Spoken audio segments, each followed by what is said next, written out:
Terima kasih Bapak Ibu semuanya telah hadir di tempat ini sesuai dengan apa yang kita rencanakan kemarin. Yang mohon maaf dulu, sebenarnya yang hari ini penilaian dari Pak Pengawas selaku tim kerja karena beliaunya sedang ada kegiatan BIMDEK di Karangasem, jadi beliaunya tidak bisa hadir, sehingga kegiatannya saya ganti dengan komunitas belajar kita. Karena selama ini sedari kita di semester 1 ini belum pernah menyelenggarakan kompel.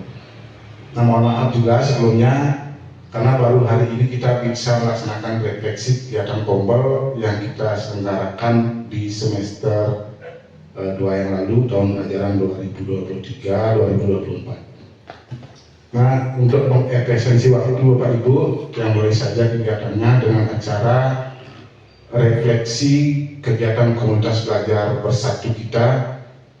Nah, yang kita refleksikan nanti adalah kegiatan yang sudah kita laksanakan di semester 2 tahun ajaran yang lalu. Nah, tahun ajaran yang lalu kita telah melaksanakan program yang pertama, ada yang berbagi praktek baik tentang disiplin positif.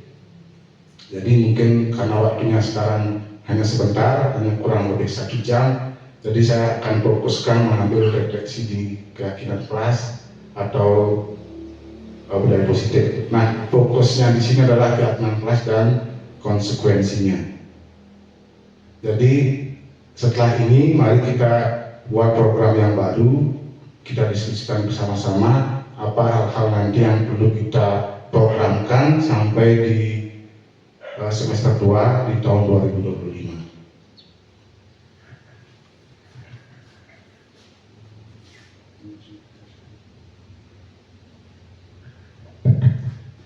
Baik Bapak Ibu, saya langsung saja ke keyakinan kelas dan konsekuensinya.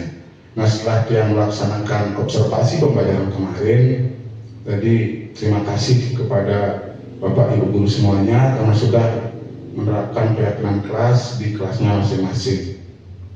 Namun di semua kelas belum saya lihat ada konsekuensi, seperti itu belum ada. Jadi semua kelas belum ada. Jadi mudah-mudahan dengan kegiatan kompel ini Bapak Ibu dapat menindaklanjuti hal tersebut sampai nanti pada ada pajangan berupa konsekuensi keyakinan kelas. Yang pertama, dalam konteks keyakinan kelas atau kesepakatan kelas, kalau dulu kesepakatan kelas yang sekarang namanya keyakinan kelas, penting untuk memiliki konsekuensi jika ada yang melanggar kesepakatan. Jadi konsekuensi itu sangat penting Bapak Ibu.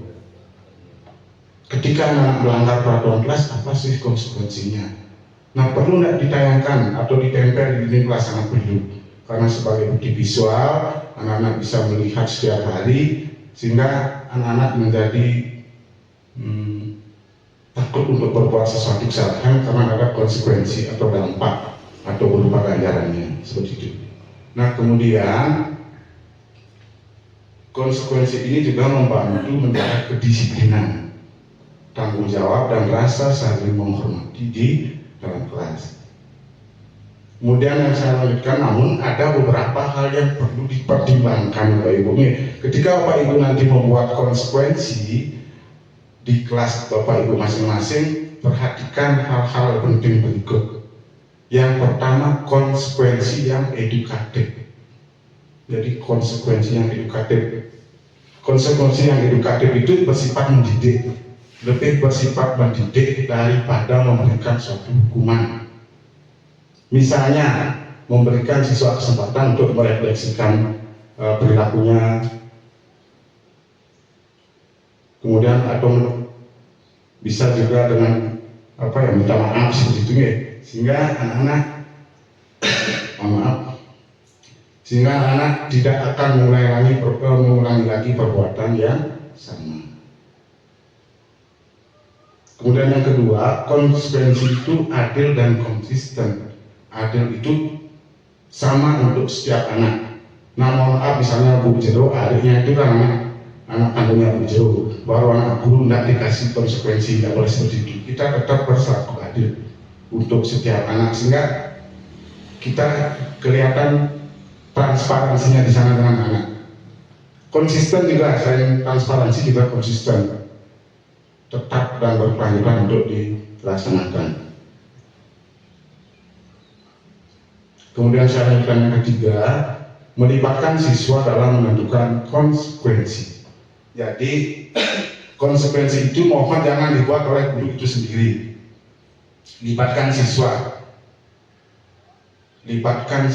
Jadi bersama siswalah nanti kita membuat kesepakatan terhadap konsekuensi itu. Ingat, jangan datang dari guru.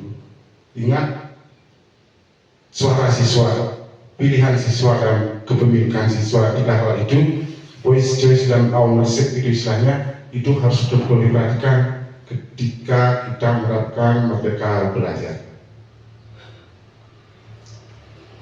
Saya lanjutkan, yang selanjutnya menekankan pemulihan hubungan.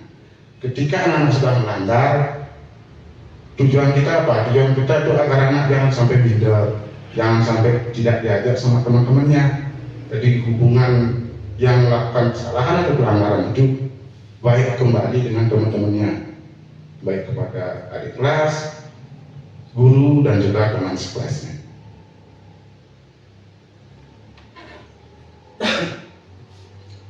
Nah, sekali lagi saya sudah sampaikan tadi, apakah konsekuensi perlu dipajang? Jawabannya, memajang konsekuensi dalam kelas dapat bermanfaat. Yang pertama, mengingatkan secara visual. Jadi bukti fisiknya itu ada, setiap hari dapat dilihat oleh siswa kita. Tulisannya juga harus dapat dilihat, paling tidak kalau kita meletakkan di depan kelas, anak-anak dari belakang kelas tetap terbaca.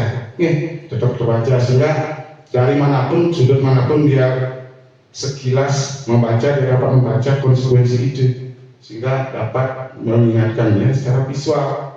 Kemudian yang kedua, sekali lagi transparansi, menciptakan tanggung jawab, mendukung lingkungan belajar yang tertib. Kemudian saya lanjutkan hal yang perlu dipertimbangkan. Jadi hal-hal yang sangat perlu dipertimbangkan dalam menyusun atau membuat sebuah konsekuensi. Yang pertama, penekanan yang seimbang. Maksudnya, pastikan dinding kelas tidak hanya menampilkan konsekuensi saja. Tidak boleh juga kita yang melanggar peraturan harus di ini, yang sering datang terlambat ini, itu namanya konsekuensi saja. Tidak ada penguatan positif, tidak ada. Yang bagus adalah ada kesepakatan kelas, ada konsekuensi, dan kemudian ada penghargaan atau reward. Yang tidak pernah melanggar peraturan pun harus sebenarnya diberikan reward. Rewardnya bukan berupa barang, bukan. Boleh berupa apa Bapak Ibu misalnya, boleh berupa acungan jempol atau mau kasih sertifikat juga boleh. Jadi catatan Bapak Ibu dengan anak-anak yang pernah melanggar itu bisa dikasih sertifikat.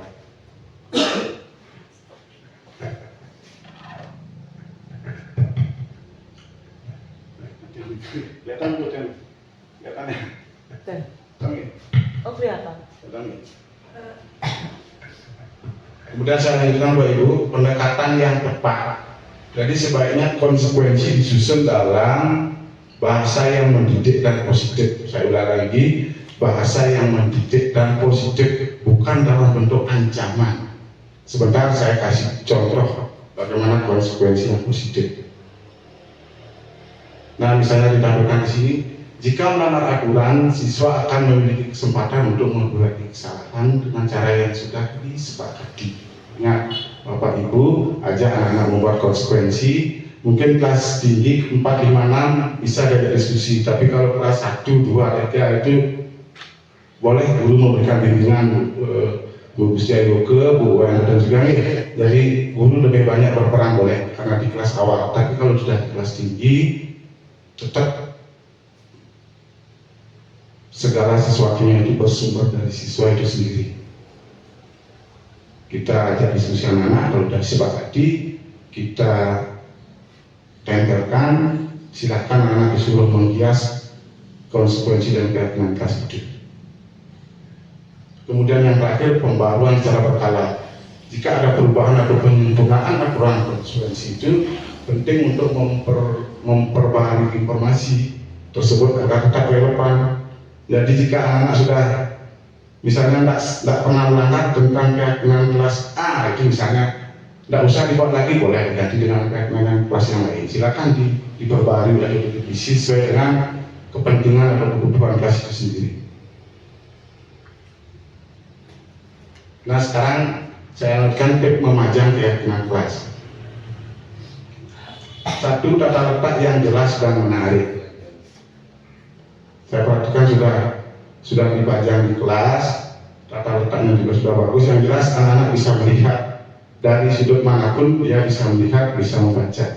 Tapi kalau di kelas awal itu mungkin cukup singkat-singkat saja, terus diambil sama aku dan coba yang singkat-singkat saja mudah dihafal. Nggak perlu banyak-banyak. Yang jelas kita bimbing anak itu untuk membuat keyakinan kelas itu. Tapi kalau kelas tinggi boleh agak panjang, tetapi jangan juga banyak nih. Silakan disepakati dengan anak itu. Apa yang perlu disederhanakan, sederhanakan. Hindari menggunakan kata tidak boleh, jangan. Hindari, itu kalimat negatif. Kemudian gunakan warna, gambar atau simbol yang menarik. Silakan, bebas anak-anak berkreasi. Saya suka warna ini, saya mau memajang simbol ini. Silakan, silakan serahkan kembali ke anak-anak, karena keyakinan kelas itu milik anak-anak, milik mereka. Jadi ketika mereka diperhatikan suaranya, poesinya, pilihannya juga diperhatikan. Yang ketiga, kepemilikannya juga harus dipertanggungjawabkan. Dari suara mereka, pilihan mereka, kepemilikan mereka, merasa mereka memiliki, nanti tanggung jawabnya juga mereka yang harus bertanggung jawab. Saya lanjutkan bahasa positif dan edukatif. Sekali lagi saya ulangi, gunakan bahasa positif dan edukatif. Formulasikan keyakinan dan konsekuensi dalam bahasa positif. Misalnya kita saling mendengarkan atau kita bertanggung jawab atas tindakan kita. Jika contoh keyakinan kelas, kita saling mendengarkan. Konsekuensinya apa? Kita bertanggung jawab atas tindakan kita. Tidak ada kalimat negatif.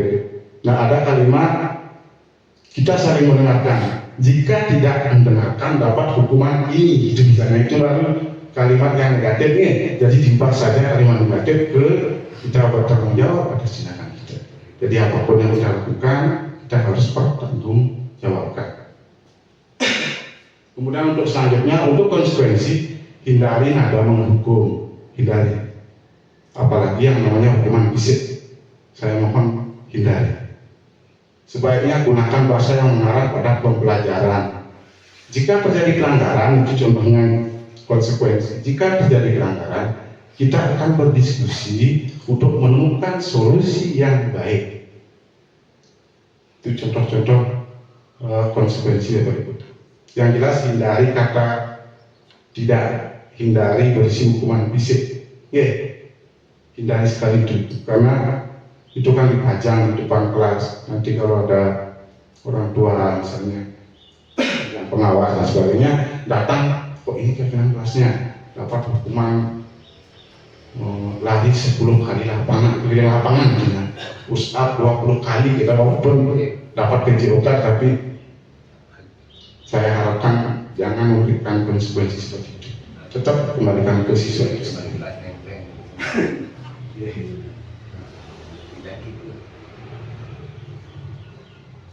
Yang selanjutnya di pembacaan keyakinan kelas, libatkan siswa. Sekali lagi libatkan, terutama untuk yang kelas tinggi. Kalau untuk yang kelas 1, 2, 3 di fase A dan kelas 3 itu bisa lah gurunya dulu lebih dominan.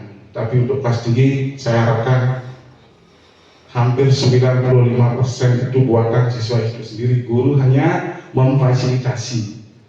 Guru hanya memfasilitasi. Kemudian bisa meminta siswa untuk membuat hiasan tadi, bisa ilustrasi untuk membantu memvisualisasikan keyakinan kelas tersebut. Silakan di waktu misalnya jam istirahat atau jam kosong, anak-anak silakan hias keyakinan kelas kita. Itu mau dibuat aksi nyata juga boleh. Ada yang sudah punya aksi nyata di presiden ada yang itu sudah ya? Belum ya? Yang jelas keyakinan kelas kan sudah ada, dokumentasinya ada ya? Iya, itu pun. Oh, tinggal ke aksi nyatanya saja. Jadi seperti itu Bapak Ibu, pahami bahwa disiplin positif itu menghindari hukuman. Tujuannya itu menghindari hukuman. Hukuman boleh, cuma hukuman mendidik. Hukuman positif. Segala sesuatu itu tidak boleh menghukum fisik, jangan hindari itu. Kemudian selain memajang konsekuensi, tambahkan bagian yang berisi penghargaan. Nah, intinya seperti ini Bapak Ibu ya. Bapak Ibu kan sudah buat keyakinan kelas. Sudah. Kalau misalnya masih kecil-kecil tulisannya dirubah kembali boleh, tidak besar-besar sehingga terbaca oleh siapapun yang masuk ke kelas itu terbaca. Itu bukti visualisasi namanya. Asli datang dan kemudian masuk kalau besar. Kemudian di sampingnya atau di bawahnya silahkan ditulis konsekuensinya. Ya, masing-masing ya. Konsekuensi kelas, kemudian ada konsekuensi, dan terakhir ada syarat penghargaan boleh sekali. Penghargaan itu untuk siapa? Untuk yang tidak pernah atau paling minim melakukan pelanggaran atas keyakinan kelas. Silakan mau Bapak Ibu buatkan sertifikat. Nah, dari catatan Ibu, dari catatan Bapak, tidak pernah melanggar keyakinan kelas, Bapak berikan sertifikat. Nah, itu sudah memberikan reward, ada penghargaan sehingga lebih memotivasi dia untuk berbuat lebih baik lagi. Nah, terutama untuk wahana, saya sampai ketawa kalau wahana mungkin besok kalau dia bisa berubah ke arah positif, mungkin juga kita kasih semacam sertifikat ya boleh dari perubahan diri, perubahan perilaku dari kurang baik menjadi positif. Yang jelas jangan dulu memberikan hukuman fisik Bapak Ibu, hindari. Apalagi saya dengar dari guru-guru di sini bapaknya itu agak keras kan seperti itu ya, hindari. Jangan sampai kita melapor ke orang tuanya malah anaknya yang mendapat perlakuan kekerasan dari orang tua, itu sudah kita hindari. Kasihan juga ya. Bagaimana caranya kita membina wahana itu ke arah yang lebih baik dengan cara, kalau bisa dengan cara pendekatan positif dulu, sebisanya kita bina dulu. Tanya mulai besok, mungkin siapa Bapak Ibu guru yang hadir duluan, ketika selesai disanjir, mohon wahana ajak di dalam dulu sebentar untuk mengubah perilakunya. Karena kalau kita biarkan gurunya belum masuk kelas, nanti berbuat sesuatu yang tidak kita inginkan bersama. Seperti itu. Mungkin sampai akhir Sabtu ini aja dulu kita cobakan. Karena tadi aja mudah-mudahan terus setelah jam istirahat akan Sabtu udah mulai ada niat positif main catur. Walaupun belum bisa main catur, tapi pun ada niat seperti itu, udah bagus sekali. Jadi hindari sekali dulu berbuat sampai yang ke arah kekerasan. Kalau mungkin dari segi bicara silakan Bapak Ibu, karena itu ada batas fisik. Tapi kalau memakai kekerasan, saya mohon jangan. Apalagi nanti berbekas gitu, berbekas bukti fisik ada. Bisa dipahami Bapak Ibu nih. Karena selain mengamalkan konsekuensi itu sudah penguatan positif untuk berlaku baik. Ini bisa berupa kata-kata pujian atau sistem penghargaan yang mendukung perilaku positif. Dipuji itu boleh karena tidak pernah atau minim sekali melanggar keyakinan kelas. Nah, ini contoh keyakinan kelas Bapak Ibu ya. Ini contoh, nanti tidak usah diubah keyakinan kelas Bapak Ibu karena itu buatan siswa itu sendiri. Ini hanya contoh saling menghormati. Nah, misalnya dibuat kalimat kita berbicara dengan sopan dan mendengarkan saat orang lain berbicara. Ini untuk kelas tinggi mulai segini. Kalau untuk kelas rendah, untuk kelas A, kelas 3, saling menghormati itu aja sudah cukup karena poinnya di sana. Tapi kalau di kelas tinggi misalnya mau ditambahkan lebih detail lagi, boleh kita berbicara dengan sopan dan mendengarkan saat orang lain berbicara. Kemudian bertanggung jawab Kita menjaga barang-barang kelas dan menyelesaikan tugas tepat waktu. Itu detailnya seperti itu. Kerjasama, kita bekerja sama dengan baik dalam kelompok dan membantu teman yang kesulitan. Jujur di sana, kita selalu berkata jujur, baik kepada guru maupun teman. Menghargai waktu, kita datang tepat waktu dan mengikuti kegiatan kelas dengan disiplin. Menjaga kebersihan, kita menjaga kebersihan dan kerapian lingkungan kelas. Nah, itu contoh kegiatan kelas. Nah, kemudian saya lanjutkan konsekuensinya. Nah, ini konsekuensi jika melanggar. Ini contohnya nih. Tadi kan ada keyakinan kelas saling menghormati. Jika pelanggaran saling menghormati, silakan ditulis konsekuensi dengan agengan begini. Siswa diminta untuk melakukan refleksi tertulis tentang bagaimana perasaannya jika orang lain tidak menghormati mereka. Diikuti dengan permintaan maaf pada yang bersangkutan. Silakan Bapak Ibu eksplor sendiri bagaimana kalimatnya yang baik. Itu contohnya. Jika melanggar saling menghormati, silakan buat bla bla bla, silakan lanjutkan ya. Jika melanggar saling menghormati, siswa wajib meminta maaf pada yang bersangkutan. Kemudian yang pelanggaran bertanggung jawab, siswa harus memperbaiki kesalahan. Misalnya mengganti barang yang rusak, ada barang teman atau milik sekolah yang dipecahkan, misalnya tidak bisa dipakai lagi, silakan dituliskan konsekuensinya itu bersama siswa mengganti barang yang rusak tersebut. Atau misalnya tidak menyelesaikan tugas, mengulangi tugas yang belum diselesaikan. Yang selanjutnya pelanggaran kerjasama. Konsekuensinya seperti apa? Siswa tidak bekerja sama akan diberi tugas tambahan. Silakan diatur kata-katanya. Pelanggaran kerjasama, siswa diberi tugas tambahan untuk menyelesaikan secara individu. Itu udah konsekuensi yang positif. Untuk berdiskusi dengan teman kelompok tentang pentingnya kerjasama. Nah, dan sebagainya, itu konsekuensi kejujuran, kemudian menghargai waktu, pelanggaran menjaga kebersihan. Nah, mungkin hanya itu Bapak Ibu tentang keyakinan kelas, terutama dalam konsekuensinya. Mungkin ada hal-hal yang perlu didiskusikan lagi. Saya persilakan Bapak Ibu untuk menyampaikan pendapatnya terkait dengan konsekuensi atau terkait dengan penghargaan tentang keyakinan kelas atau yang lainnya tentang disiplin positif. Yang silakan kepada Bapak Ibu untuk menyampaikan undang-undangnya. Mungkin ada semacam hal yang belum jelas mungkin dalam pembuatan keyakinan kelas, bagaimana merevisinya, atau ada ya hal yang lain. Silakan nih, waktunya bisa silakan kepada Bapak.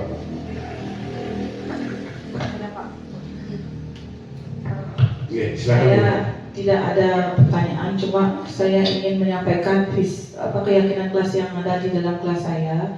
Kebetulan kan kemarin sudah observasi dan ada perbaikan dari keyakinan kelas yang saya buat. Sekarang saya akan memperbaiki. Kemudian untuk konsekuensi saya sudah secara simbolis saja, tidak berupa pemaparan atau tidak dipajang. Nah itu, tapi dari konsekuensi yang diperlihatkan di depan, saya sudah melakukan yang pertama. Apabila melakukan kesalahan, saya suruh mereka membuat tugas tambahan dari saya, sehingga kadang tidak dapat istirahat dengan baik. Kemudian yang kedua untuk konsekuensinya, memperbaiki kesalahan sudah saya laksanakan juga di dalam kelas, namun tidak dipajang itu saja. Jadi untuk tambahannya mungkin besok saya akan buat untuk pajangannya seperti bagan ya Pak nih. Nah seperti itu. Nah untuk wahananya kebetulan ini guru-gurunya sudah membantu juga untuk penyelesaian masalah. Saya juga berterima kasih karena saya sendiri pun saya bingung untuk mengatur dari wahana. Kalau di kelas sudah ya kayak tadi udah ada perbaikan dari wahana, mudah-mudahan berlanjut sampai selanjutnya. Oke. Nah, itu saja yang saya sampaikan, Pak. Terima kasih atas waktunya. Ya, terima kasih Bunda. Jadi di kelas 6 itu seperti yang saya sudah observasi kemarin, karena kelasnya itu sudah dari revisi ya, sudah. Jadi Sudah ya, yang akan direvisi sudah saya ya, sudah dicatat poin-poinnya yang akan direvisi, ya. Tinggal menyederhanakan dan menghilangkan kata tidak-tidaknya itu, ya. Sehingga menjadi kalimat positif. Nah, kemudian untuk konsekuensinya kalau bisa belum nanti ya dibuat juga sama seperti kegiatan kelas, boleh ditempel di sebelahnya atau di bawahnya. Yeah. Dan terakhir juga perlu penghargaannya. Ada keyakinan kelas, ada konsekuensi, dan ada penghargaan. Penghargaan silakan Bapak Ibu bersama siswa. Misalnya asal jangan tidak materi, ini tidak boleh. Kalau materi jangan. Kalau tidak melanggar saya mau dikasih hadiah berupa ini sama ibunya berupa materinya. Okay. Boleh misalnya ada tugasnya 5, misalnya PR 5 yang tidak melanggar hari ini buat 3 saja, boleh seperti itu? Gimana maksudnya? Kan misalnya ada PR 5, terus yang melanggar itu dia kan tambahan 2, yang melanggar konsekuensi keyakinan kelasnya. Kemudian yang tidak melanggar saya kurangi lagi 2 soalnya, bisa begitu Pak? Maksudnya belum itu kasih tugas 5 kemudiannya yang nakal misalnya tidak buat PR atau gitu tambahin lagi 2. Tambahin lagi 2. Yang misalnya sudah baik kelakuannya itu kita kasih rewardnya dia buat tugasnya cuma 3, boleh begitu? Nah itu kembali lagi ke anak didik, ke muridnya, buat saja kesepakatan silakan. Yeah. Apapun kesepakatannya nanti, apapun suara siswa itu dan pilihannya itu yang kita gunakan acuan. Tetap kembali ke mereka sendiri. Kalau boleh seperti itu, kalau sepakat ya silakan. Kalau ada mungkin yang tidak sepakat, jangan digunakan. Apapun yang sepakat itu yang digunakan. Terima kasih. Jadi di kelas 6 sudah ya, sudah. Nggak usah hari ini atau besok, nggak usah, pelan-pelan aja bertahap. Nah, mungkin dari guru lain mungkin silakan kalau ada terkait dengan kalau pikiran ya silakan Pak. Terima kasih atas waktu yang diberikan kepada kami. Tadi sudah Bapak memaparkan yaitu tentang keyakinan kelas dan konsekuensi. Perlu saya tanyakan ini khususnya itu guru bidang studi. Kebetulan kami yaitu mengajar dalam studi agama dan budi pekerti. Terkait dengan keyakinan kelas ini ada yaitu namanya membaca keyakinan kelas. Jelas ini ada sudah panjangan dari guru walinya. Apakah kami ikut terlibat di dalamnya dalam membuat atau menentukan keyakinan kelas itu masing-masing? Apakah guru kelas itu, guru bidang studi membuat keyakinan kelas sesuai yang diyakini oleh anak didik untuk bidang studi agama ini? Itu yang pertama Pak. Nah, itu tentang konsekuensi itu jelas ada paparan aku tadi, itu ada sudah banyak Bapak sampaikan. Ada berpikir edukatif melibatkan siswa itu sudah betul, sudah banyak ada yaitu tentang penjelasan Bapak.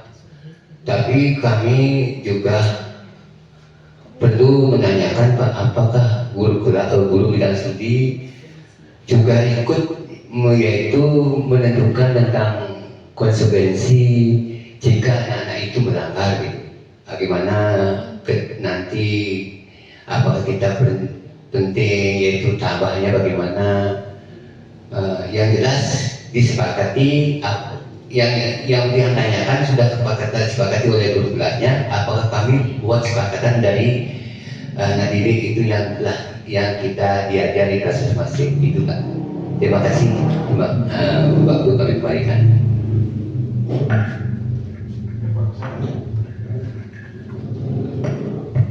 Oke, terima kasih Pak Mangku. Jadi saya ambil poinnya tadi apa yang disampaikan oleh Pak Mangku. Ketika guru kelasnya bersama anak-anak sudah membuat keyakinan kelas, apakah kami selaku guru bidang studi atau guru mapel perlu lagi membuat kesepakatan kelas atau keyakinan kelas seperti itu nih yang angkat. Kemudian juga termasuk juga konsekuensinya. Begini Pak Ibu, keyakinan kelas itu kan hanya satu sebenarnya kan, hanya satu keyakinan kelas, berarti keyakinan di kelas itu. Keyakinan di kelas itu. Kalau menurut yang saya pribadi, guru mapel itu tinggal menyesuaikan tinggal menyesuaikan apa yang sudah disepakati mereka bersama guru kelasnya, atau paling tidak mampu mau ada perubahan direview sedikit boleh ikut nanti diskusi bersama guru kelasnya, bersama guru mapelnya, apa-apa. Nanti kalau ada perubahan diskusikan bersama bu atau bapak guru kelasnya, diskusi bersama anak, silakan ada di perubahan. Sehingga kesepakatan kelas itu atau keyakinan kelas itu milik guru mapel, milik guru kelas, juga milik anak. Sehingga terlibat semuanya. Bisa dipahami Pak Mangku, yang termasuk juga konsekuensinya nanti.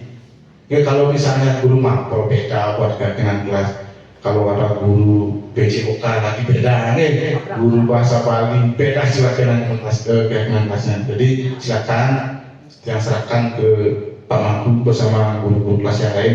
Kalau mau direvisi silakan kembali lagi ke anak-anak. Tetap anak-anak apa yang disampaikan oleh Dr. Iwan Sabtu itu tujuan kita itu hanya 3 siswa apapun itu nggak pernah kita tujuannya ke atasan, pernah. Jangan tujuannya ke saya, bukan tujuannya ke pengawas, tidak, hanya ke siswa. Ingat. Jadi segala sesuatunya tetap dia fokus kita ke anak, pembelajaran berpusat pada anak. Ini mungkin lain kali kita akan berbagi praktik baik mungkinnya tentang apa itu pembelajaran yang memerdekakan seperti itu.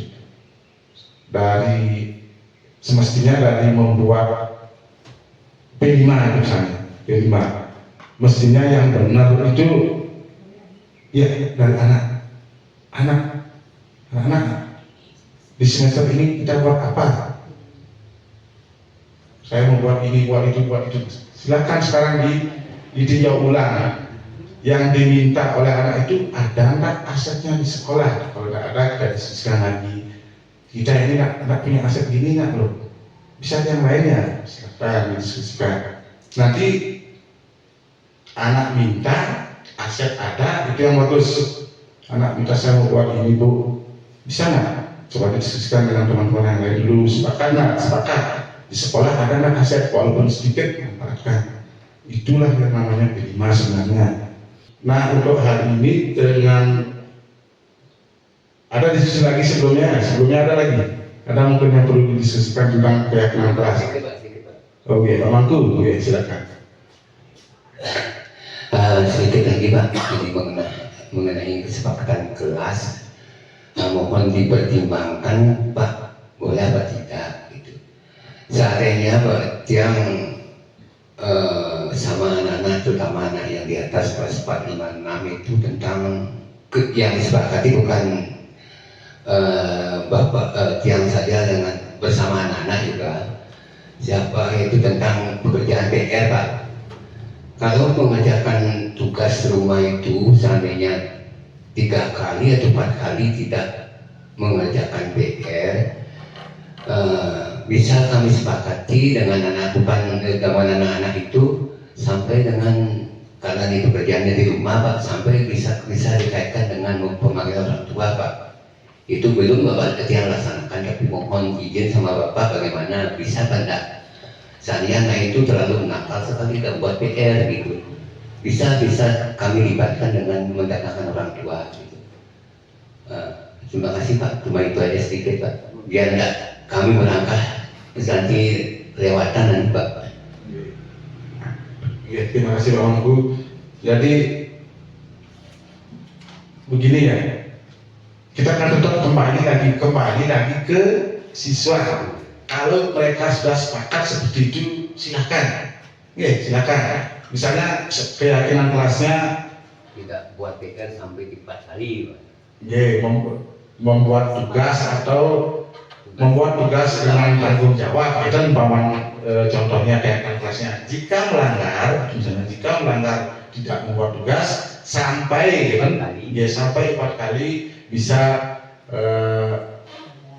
dipanggil orang tuanya ke sekolah. Itu umpamanya. Kalau mereka sepakat oke.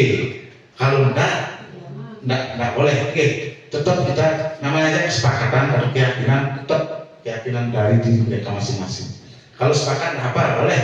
Itu dasar hukum untuk ngomongnya. Yang jelas boleh, Pak. Boleh, asalkan mereka sepakat itu.